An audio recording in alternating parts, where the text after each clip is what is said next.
Hey everyone, welcome back. Ready to dive deep. Today we're unpacking Simon Sinek's Start With Why. A book that's really become a bit of a modern classic. Yeah, and for good reason. But we're not just skimming the surface here. We're going deep on this one. It's about more than just business, isn't it? It's about that universal human search for purpose. Exactly. And Sinek gives us this deceptively simple idea. People don't buy what you do, they buy why you do it. It's so true, though. Think about it. What draws you to a certain brand? It's the feeling you get, right? Like you're aligning yourself with something. Yes. Think about Apple. They're not just selling you a phone or a laptop. They've always been masters at selling the feeling, the aspiration. They sell a vision. Think different.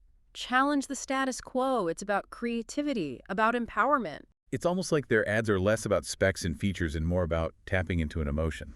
Exactly. And there's actually a neurological basis for this. Sinek calls it the golden circle. The WHY is at the core. Okay, so break that down for me. What's the golden circle all about? So the WHY, that's your purpose, your core belief. And this resonates deeply with our limbic system, the emotional part of our brain. So it's like that gut feeling you get when you connect with a brand's mission. Precisely. Our decisions are often driven by emotion first. And then, here comes the neocortex, a logical part of our brain trying to rationalize it. So we justify that impulse buy, that must-have gadget, with practical reasons. Exactly. It's like, I need that new phone. The camera is amazing, even though my old one works perfectly fine. But deep down, it's the WHY that's driving that purchase. Yes.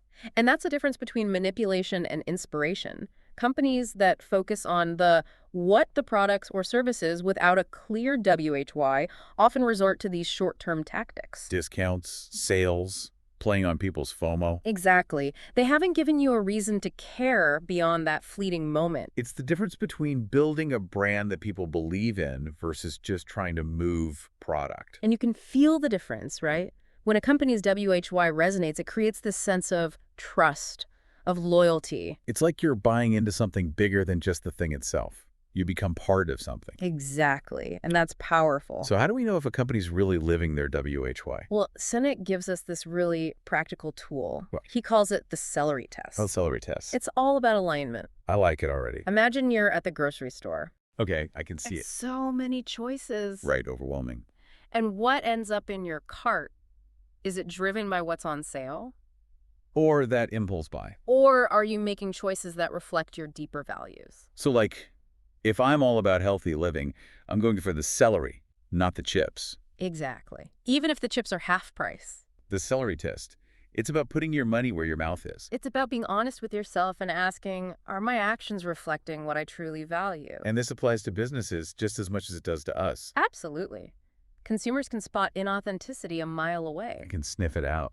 Remember when Volkswagen tried to launch that luxury car? The Phaeton? Yeah, it didn't really take off, did it? It flopped, and Sinek argues it's because it went against their WHY. Even the people's car. Right.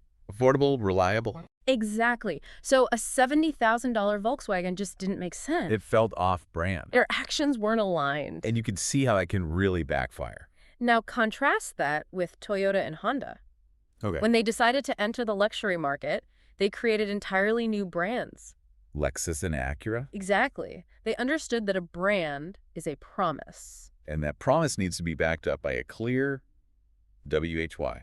It's not just about slapping a new logo on something. This makes me think about something else Sinek talks about, finding good fits. Ah, yes.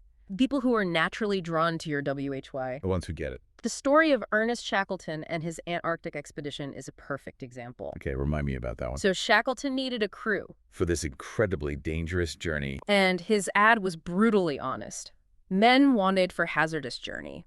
Small wages, bitter cold, long months of complete darkness, constant danger, safe return doubtful, honor and recognition in case of success. Wow. He wasn't sugarcoating anything. No kidding. He knew he needed a very specific type of person. Someone who was motivated by the challenge itself. Exactly. Someone who resonated with the WHY of the expedition. And they ended up surviving against incredible odds. Because they had that shared sense of purpose, that bond that went beyond just getting the job done. It's amazing what people can accomplish when they're united by a common WHY. And that translates to the business world, too. So how do companies hold on to that magic as they grow? Because it's easy to lose sight of the WHY when you're successful. Sinek talks about the split, That moment when a company's actions start to diverge from their WHY. The split is a real danger for any organization. It's like they get so caught up in the what and the how that they forget the why. And it can happen so gradually. Let's take Walmart, for example. Okay, good example. They had a really powerful WHY early on, championing everyday Americans, making things affordable. Their how W was all about low prices, rural stores, valuing employees. But then after Sam Walton, the founder, passed away, things started to change. The focus shifted, didn't it? The emphasis on low prices remained, but it seemed like it came at a cost. A cost to employees, to communities. It's like the very people they were built to serve became almost an afterthought. It's a classic example of how success can actually be a double-edged sword. You achieve your goals, but you lose sight of what mattered in the first place. The WHY. So how do you avoid that trap?